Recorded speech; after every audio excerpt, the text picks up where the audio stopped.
Alors, l'opposition, là, nous parlons de politique. C'est applicable à d'autres domaines. La première question à se poser, c'est quel est le sujet?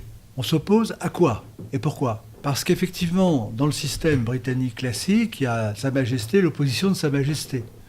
Donc l'idée, par exemple pour l'Angleterre, c'est qu'il y a un sujet, par exemple la guerre ou pas la guerre, je pense à la guerre, et il peut y avoir très simplement l'opposition à la guerre. À ce moment-là, les choses sont simples. Une vraie opposition, dans ce cas-là, c'est une vraie opposition à la guerre. Il y a des raisons de faire la guerre, des raisons de ne pas faire la guerre. Il y a un parti qui dit il faut faire la guerre, et l'autre dit il ne faut pas. Donc les choses sont claires. Mais souvent dans la vie et en politique, il y a une mise en scène, il y a des choses souterraines. Je prends un exemple. La méthode Diderot d'Alembert. Celle de Diderot d'Alembert est une encyclopédie qui est complète pour le siècle des Lumières. Et donc, laisser libre tout le savoir n'était pas bien vu de tous, et en particulier de ceux qui détenaient le pouvoir. Où est mon peuple? Mon bon peuple! Donc, ça a été un combat des Lumières. C'est-à-dire qu'à la veille de la Révolution, notamment sur les sujets religieux, il y avait Diderot et d'Alembert qui allaient dans un café, par exemple Procope, par exemple, bon, puisque c'était un haut lieu de la Révolution. Et ils avaient passé un contrat ensemble. C'est que l'un devait bien attaquer la religion et l'autre devait mal la défendre. C'est comme dans un match de catch, les choses peuvent être truquées, c'est comme dans un match.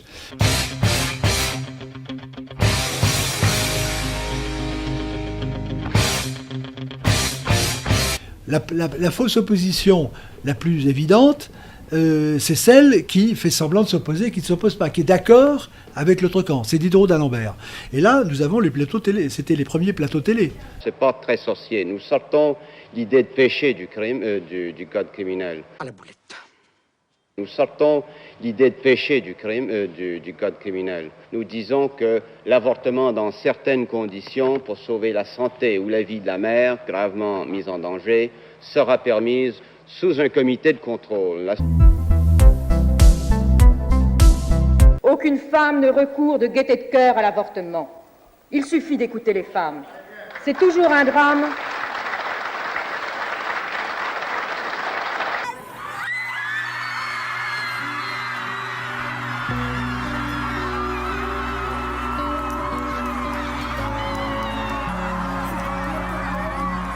C'est-à-dire que dans les plateaux, il y a une fausse opposition. Alors, on vous a dit que tout en politique doit se décider par le débat, ce qui n'est pas vrai, mais parlons-en. Et à partir de ce moment-là, l'organisateur du débat fait venir un certain nombre de personnes.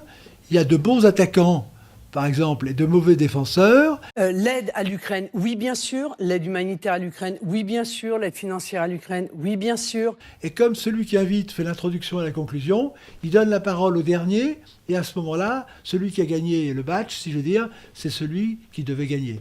Donc il y a eu une fausse opposition, peut-être inconsciente. Mais on est invité pour faire un petit peu l'idiot. L'idiot utile, c'est ce qu'on appelle les dîners de cons. On pourrait parler des plateaux de cons. Donc quand on est invité sur un plateau, il faut bien savoir si on est le con de service. C'est très important. Il y a une fausse opposition qui est organisée structurellement depuis la Révolution. C'est-à-dire que droite et gauche, dans le principe, ça pourrait avoir un sens, mais en fait, c'est organisé de telle manière que ça ne veut rien dire. On le voit constamment à la télévision, il y a soi-disant un débat, il n'y a pas de débat puisqu'il y a toujours le pour, le contre, et finalement c'est toujours le gouvernement qui fait ce qu'il veut, si je peux dire. Le rôle donné par les romantiques à l'appartenance face à l'idéologie d'un homme des Lumières, conçu comme son propre fondement, Maurice eh bien Barrès, ce c'est discours... tout. Non, laissez-le. Taisez-vous Abdel Rauf Dafri est tout sauf romantique. Il faut sortir de pour ou contre.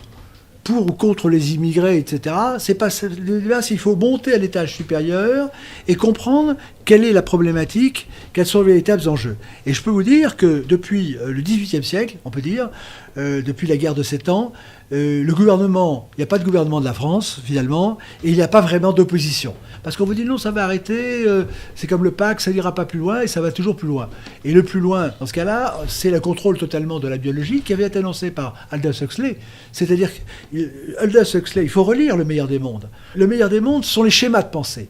C'est-à-dire qu'on ne peut s'opposer que si on a compris l'enjeu. Et Aldous Huxley disait « La véritable révolution sera celle qui s'emparera de votre propre corps ». Et il disait d'ailleurs « Comment peut-on arrêter une telle horreur ?» Et nous voyons que les choses vont toujours plus loin. Maintenant, vous avez l'électronique qui s'en est mêlée. Going back to the AI situation, this is quite important.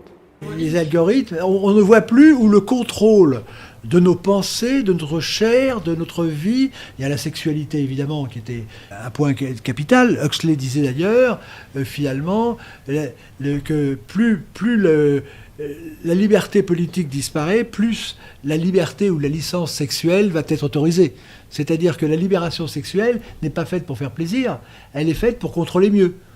Donc c'est un moyen de contrôle, la sexualité. Bon. Si on voulait voir les choses de la manière la plus simple, c'est que tout va vers toujours plus de pouvoir sur nous. Et cette direction, pour ne pas être taxé de quoi que ce soit, elle est très bien expliquée dans Aldous Huxley. C'est pas la peine d'aller beaucoup plus loin. Le problème maintenant, la véritable opposition, c'est de s'opposer à ce mouvement. Non possiamo, non dobbiamo, non vogliamo. Alors pour s'opposer à ce mouvement, il faut savoir que le choix n'est pas entre la droite et la gauche, parce qu'aller vers un précipice en conduisant à droite ou à gauche, on va toujours vers le précipice. Et nous voyons très bien que, à la suite de tous les présidents, eh bien, nous allons toujours dans la même direction.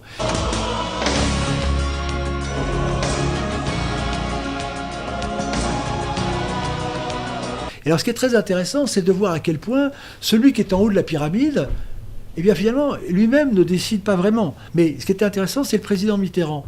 Lorsqu'il a dit, ça a été repris par Benhamou, et j'ai repris chez Benhamou, « Nous sommes en guerre, c'est une guerre invisible », etc. Un président de la République qui dit « Nous sommes en guerre » et qui ne l'a pas dit quand il était président de la République, ça montre bien à quel point il est tenu.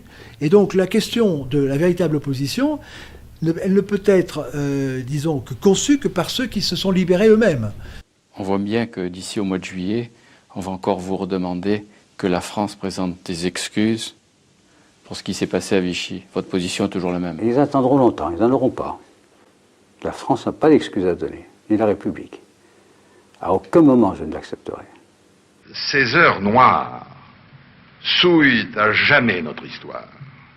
C'est-à-dire qu'ils ont le courage de parler, le courage d'agir. Bon. Et donc, il faut savoir quel est l'ennemi. C'est comme la guerre. Quel est le meilleur opposant, quel est le meilleur guerrier? C'est celui qui, quand même, sait quel est l'ennemi, qui ne se trompe pas. Il y a aussi la fameuse formule grecque, celui que Jupiter veut perdre, il le rend fou. Et actuellement, on veut nous rendre fous. Comme ça, nous ne sommes plus capables de nous défendre. Là, ce qu'on ne nous dit pas, dans notre cas, c'est qu'il y a la droite, il y a la gauche, mais ceux qui règlent la musique, c'est la franc-maçonnerie. Ou du moins, ce sont des réseaux. Donc sur les réseaux qui décident, et il y a une franc-maçonnerie de droite, de gauche, qui font semblant de s'opposer, et puis en fait, c'est la ligne qui passe. On le voit très très bien, je dis dans le cas de l'immigration qui est typique, c'est-à-dire savoir qui on fait venir chez soi, c'est quand même très important. Les Français n'ont jamais été contestés. Alors il y a un parti qui dit qu'il faut l'immigration, il y a l'autre qui dit qu'il faut le contre, mais le parti qui est censé être contre, il n'a jamais demandé même de référendum. Ouais, c'est pas faux. Et du coup, faut-il faire partie de la franc-maçonnerie pour avoir un pouvoir de décision en France? Eh bien, demandez-le à Manuel Valls. Valls et Bauer se connaissaient très très bien, en fait. Voilà. De grands comploteurs. Mais oui. Vous êtes franc-maçon, vous? Je l'ai été. C'est fini? C'est fini, oui. Les couleurs m'allaient pas. Oui, oui. Ce qui est le plus troublant, c'est Herman Van Rompuy qui a été reçu 5 jours avant par le groupe Bilderberg, 5 jours avant d'être nommé à la tête du Conseil européen. Vous êtes jeune. Donc, malheureusement ou heureusement, abandonner les thèses complotistes. David Rockefeller, Kissinger, qui sont eux-mêmes dans d'autres... Est-ce qu'ils ont besoin de ça pour compter davantage dans leur pays? Honnêtement, non. Non. Disons qu'ils sont déjà influents de par leurs institutions, dans les institutions dans lesquelles ils sont, mais en plus de ça, il faut donc qu'ils se retrouvent en secret. Vous êtes en secret, franchement, puisqu'il y a des manifestants devant et vous m'interrogez. Avance. Vous m'interrogez. Avance. N'ayez... franchement, voilà, je On a bien l'impression que le clivage droite-gauche présenté par les médias, on se paye la tête du bon peuple, si je puis dire. Le club du siècle, par exemple, vous êtes membre aussi. Le club. Et alors, qu'est-ce que vous voulez dire que des hommes politiques de droite, de gauche, qui sont essentiellement mondialistes. Pour la plupart. Oui, au cœur même du complot judéo-maçonnique. Mais ça aussi, ça mais vous êtes pour une gouvernance mondiale. Non, et puis il y a même des gens qui expliquent que par exemple les attentats du 11 septembre n'ont pas eu lieu. Non, pas qu'ils n'ont pas eu lieu, non, ce n'est pas ça. Ah bon, mais qui dit... Ils se posent des questions sur la version officielle. Ah voilà, donc nous y sommes là. Donc nous posons une question sur la version officielle. Oui, mais voilà, donc les mêmes qui critiquent le Bilderberg, qui mettent en cause le siècle... Non, attendez, les mêmes... en question le 11 septembre, mais qui ne parlent jamais du Bilderberg. C'est étrange, les mêmes qui parlent du Bilderberg, les mêmes qui parlent du complot mondialiste, du siècle, etc., sont les mêmes, comme vous, messieurs, qui posent des questions sur le 11 septembre. Donc notre entretien est terminé. Si l'on croit, comme c'est mon cas, dans la République, à un moment, il faut passer par la franc-maçonnerie. Nous sommes dominés par une théologie. Une théologie, je l'ai indiqué, elle est très claire, c'est le 5 octobre 1789, on a la deuxième alliance du Christ, donc de la chrétienté, qui est remplacée par la troisième alliance des droits de l'homme. C'est très clair, ça fonctionne de la même manière, c'est indiqué par l'étape de la loi. Donc, les commandements de Dieu sont remplacés par les droits de l'homme. Bon, on a Dieu qui est remplacé par le mot homme et le roi qui est remplacé par le mot peuple. L'opposition, et ça se juge, j'allais dire, au fait que l'on attaque au sommet le système. Et actuellement, la seule opposition possible, c'est de donner une alternative aux principes dont se réclament ceux qui nous gouvernent. C'est-à-dire les droits de l'homme, c'est-à-dire liberté, égalité, fraternité, c'est-à-dire être dominé par une secte qui est la franc-maçonnerie et effectivement qui règle les choses par en dessous. Si nous ne réinstallons pas le système français en haut de la pyramide, c'est-à-dire la vérité, les valeurs personnelles, la compétence, et la justice, nous ne sommes pas une véritable opposition. Et actuellement, on peut dire que tout le débat de la prétendue opposition est finalement dans un ensemble fermé, c'est que quoi qu'on dise, on reste dans ce système maçonnique. J'ai bien dit que la démocratie, c'est l'art royal maçonnique. On ne peut pas sortir de ce train d'Huxley, du meilleur des mondes, qui est en fait le pire, vers lequel nous allons. C'est-à-dire toujours moins de pouvoir, toujours moins de valeur, toujours moins de connaissances, toujours moins d'emprise sur sa propre vie. On le voit avec les radars, on nous annonce des radars qui vont tout mesurer. L'écologie, c'est de faire tout mesurer. Donc c'est un système mathématique. Et si nous ne nous opposons pas à cette mathématique en disant il faut revenir à l'humain, eh bien nous sommes morts. Et en tout cas, ce n'est pas une vraie opposition. C'est-à-dire que c'est un petit peu de poivre et de sel, mais le plat empoisonné est toujours le même. C'est-à-dire que l'idée de liberté, elle est au cœur de l'homme, bien entendu. Et une certaine idée de l'égalité est également au cœur de l'homme, en tout cas dans le cœur des chrétiens. C'est-à-dire que vis-à-vis de Dieu, ce qui compte, nous sommes égaux devant le salut à accomplir. C'est-à-dire que le dernier des sujets peut être au-dessus du roi s'il est un saint et que le roi ne l'était pas. Donc il y a cette égalité par rapport à la finalité, par rapport à la dignité, par rapport à la valeur humaine. Les petites sœurs des pauvres donnaient un très bon exemple, finalement, de valeur. Donc le critère des valeurs qualitatives était différent des valeurs quantitatives. On peut être au sommet de l'humanité et être pauvre. Donc c'était cette égalité qui a été reprise dans les droits de l'homme justement pour duper les chrétiens. J'ai bien dit que la franc-maçonnerie c'était la cannibalisation des valeurs, de toutes les valeurs. C'est-à-dire on prend une valeur de quelqu'un et finalement on le cannibalise et on le retourne contre lui. Donc on voit bien qu'un peuple suit ses symboles et ses totems. Donc quand vous voulez dominer une population, vous reprenez ces mots, art royal, liberté, et puis vous les faites aller dans le sens inverse. Et alors, l'expression qui a bien immortalisé cette duplicité, c'est pas de liberté pour les ennemis de la liberté. Là, c'est une formule magique. C'est-à-dire, vous marquez sur « je suis la liberté », et quand on s'oppose à vous, on dit « vous êtes contre la liberté, donc je vous mets en prison ». Donc c'est un jeu d'inversion du langage, je ne le répéterai jamais assez, c'est le français La Harpe, qui dans son discours du 31 décembre 1794, a parlé du langage révolutionnaire qui inverse tout. Donc la véritable opposition actuellement, c'est celle qui décapite, si je peux dire, disons le bonnet phrygien, comme je l'ai dit, qui décapite les droits de l'homme, c'est-à-dire qui décapite ces fausses valeurs et qui déqualifie la franc-maçonnerie en révélant ce qu'elle est, c'est-à-dire une fabrique d'esclaves. Parce qu'on n'oubliera jamais que les maçons sont des esclaves. Quand vous voyez les rites maçonniques, avec jusqu'au 33e degré, quand vous pensez que les maçons, quand vous allez rue Cadet, eh bien vous voyez liberté, égalité, fraternité, et quand vous allez après dans les bâtiments de la République, vous voyez liberté, égalité, fraternité. Bon, ça veut dire que c'est la même société. Quand vous avez Shell d'un côté et Shell de l'autre, c'est que c'est la même société. Bon. Et donc, la franc-maçonnerie, c'est la religion de la République. Mais ils vous disent, nous sommes en laïcité. Alors comment se fait-il qu'il y ait une église? Déjà, il y a une mystification. Puis après, vous dites, vous êtes libres et égaux. Vous, mais vous êtes des profanes. Nous sommes les initiés. Les Français sont dupes de la franc-maçonnerie, évidemment. La liberté, c'est l'esclavage.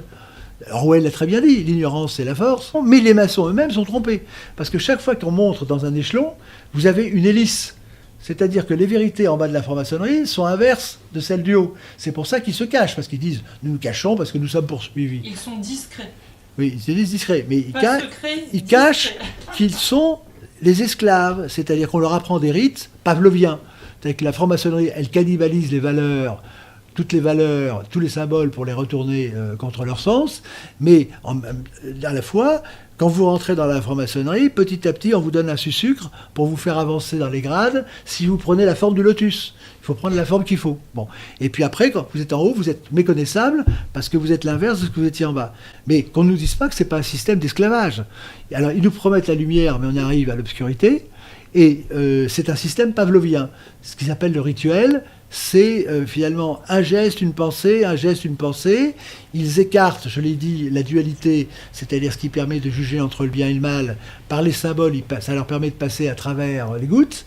Et le pavé mosaïque, ça indique comment il y a si les profanes, c'est-à-dire les cons, en clair, qui sont blancs ou noirs, mais eux, ils passent entre les dalles parce que ce sont les maîtres du jeu. And the masters of the universe. I am Adam, Prince of Eternia and defender of the secrets of Castle Grayskull.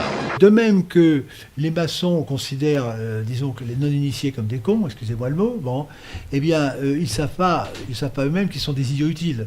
Sandrine Rousseau, c'est une idiote utile. Les féministes sont des idiotes utiles. Pourquoi ? Parce que ce ne sont pas elles ou eux, dans le cas des maçons, qui sont les inventeurs du système. Bon, ils ne sont pas à l'origine. Ils ne sont pas à l'origine, ils suivent. Alors, c'est la fausse opposition dont on peut parler, c'est-à-dire que le pouvoir, c'est ce qu'explique très bien Orwell, et c'est normal, le véritable pouvoir, il a tous les moyens. Donc il se paye l'opposition. Il favorise la fausse opposition, soit par la vanité, soit en le payant, soit par diverses choses. C'est ceux qui critiquent un peu, mais ne mettent pas en cause le cœur du système, c'est-à-dire la synthèse, le cœur nucléaire du système. Donc c'est pas la peine d'aller chercher des choses très compliquées, et ce plan nous conduit à la mort de l'homme, à la destruction. Vous parlez des femmes, je suis désolé, l'humanité, sont les hommes et les femmes. Donc déconstruire la femme et déconstruire l'homme, et j'allais dire déconstruire l'enfant, déconstruire les peuples, c'est vraiment une entreprise, j'allais dire, vraiment maléfique, au sens total. Et là, on revient à la théologie, c'est-à-dire que l'intelligence la plus perverse imaginable, c'est qu'on se dit, qui nous veut tant de mal ?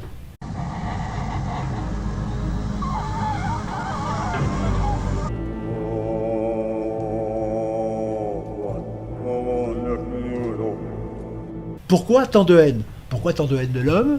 Pourquoi tant de haine de la femme ? Parce que les féministes sont les ennemis de la femme. Non mais il faut bien comprendre, non mais la première victime des féministes, c'est la femme. Parce que la déconstruction, c'est déconstruction, déchristianisation. On revoit, ce sont des dés indéfiniment, qui correspondent aux 3D d'ailleurs, d'ability, d'indépendance, de lavage de cerveau. Bon. Et au début, on pouvait y croire. Le premier qui a cru à cette déconstruction, c'est Louis XVI. Il est rentré dans le jeu, il a détruit la constitution de la France, les états généraux, il a accepté de suivre, il a suivi, puis la déconstruction, ça lui a décolleté le cou.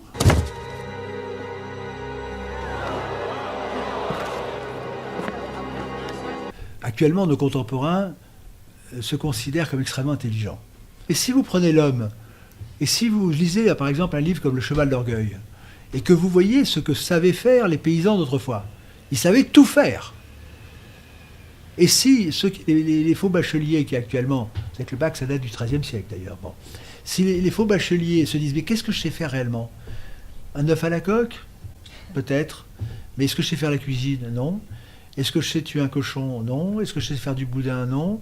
Est-ce que je sais cultiver? Non. Est-ce que je sais faire une armoire? Ben non. Je sais seulement appuyer sur des boutons. Mais donc, si vous arrêtez l'électricité, si vous enlevez la prise, l'intelligence artificielle s'arrête, le monde intellectuel, c'est terminé. Donc on voit que tout est très pensé, c'est-à-dire que la politique est une science, qui a déjà des millénaires, et que ceux qui croient qu'en manifestant dans la rue, en faisant des petits youpies, etc., vont changer la face du monde, c'est une vaste rigolade. Mais ce qui est intéressant, c'est pourquoi est-ce qu'on autorise les manifestations? C'est pour faire croire qu'il y a une liberté. C'est les causes toujours. Mais s'il n'y avait pas ce simulacre, cette singerie des manifestations, eh bien, le pouvoir apparaîtrait tel qu'il est. Il aurait à se justifier. Alors, il faut être réaliste. Bon. Tout s'est toujours fait par des élites. Un petit nombre, dans tous les domaines. L'agriculture, la science, l'armée. Toujours un petit nombre. Le christianisme fait partie, je vous rappelle, des 12 disciples. Bon. Donc, il y a toujours un petit nombre avec quelqu'un de charismatique au départ. C'est ce qu'on appelle le créateur, c'est l'entrepreneur, c'est le prophète, c'est le guerrier. Il y a toujours quelqu'un qui est un fédérateur, on peut dire, qui a un charisme. Bon. Or, actuellement, disons que le système, si on emploie ce terme, le pouvoir a prévu. Donc il faut couper les jeunes pousses. Mais les élites, quand je parle des élites, ça peut être le paysan, ça peut être tout ce qui a le courage de résister, bien entendu. C'est pas que les gens qui ont des bacs plus 50. Bon. Parce que beaucoup de personnes qui ont le droit de commander n'osent pas commander. Parce qu'ils disent je ne suis pas élu, j'ai pas un mandat, j'ai pas un papier avec en tête. Tandis que ce qui se passait autrefois, c'est qu'il y avait quelqu'un, on le voit dans l'histoire, qui tout à coup a une autorité personnelle et tout le monde se groupe autour de lui. Là, on envoie les CRS, les sous-marins d'attaque, etc. Mais ça commence par la tête, par l'esprit. C'est-à-dire qu'il faut savoir que la légitimité n'est pas... Par exemple, le président Macron n'a aucune légitimité, même en fonction de ses propres principes. Donc c'est dénoncer cette fausse théologie, et à partir de ce moment-là, dire vous êtes illégitime, c'est nous qui sommes légitimes. Et ceux qui sont légitimes sont ceux qui sont en accord, qui continuent la France, et non pas ceux qui la déconstruisent. C'est assez facile à comprendre. Bon. Tant qu'on n'aura pas détruit le système d'antivaleurs au pouvoir, on ne pourra pas reprendre le pouvoir, parce que prendre le pouvoir, c'est prendre le pouvoir au nom d'eux. Une religion, c'est ce qui agrège une société. Et il faut voir que quand même André Malraux, qui était le Premier ministre de la Culture, et finalement était très impressionné par les monuments. Et ce qui montre que c'est bien le XXIe siècle sera religieux, ne sera pas, c'est tout ce qu'il a fait autour, parce que c'est contesté, mais il a bien vu que les monuments, finalement, s'inspiraient tous de l'esprit religieux. Et il a dit, d'ailleurs, cette phrase terrible pour cette anti-république actuelle, nous n'avons construit ni monument ni tombeau. Et le monument, c'est quand même la vie, et le tombeau, c'est quand même le respect des morts. On n'était pas... Il n'y a plus besoin de tombeau maintenant, puisque c'est la crémation. Et donc le régime actuel considère que l'homme n'a pas d'avenir, puisqu'il n'y a pas de vie après la mort, et donc on peut brûler tout le monde, et il nous amuse en attendant. Il y a quelques dirigeants africains, durant la crise politique du Covid, qui se sont opposés à l'OMS. Bon, ils sont morts bizarrement. Je ne rentre pas dans ce genre de considération. Je ne dis pas qu'il n'y a pas des morts, etc. Mais moi, je suis d'une culture militaire. C'est-à-dire que les morts ne comptent pas. Et il y a une fameuse chanson, si un soldat meurt, un autre doit le remplacer.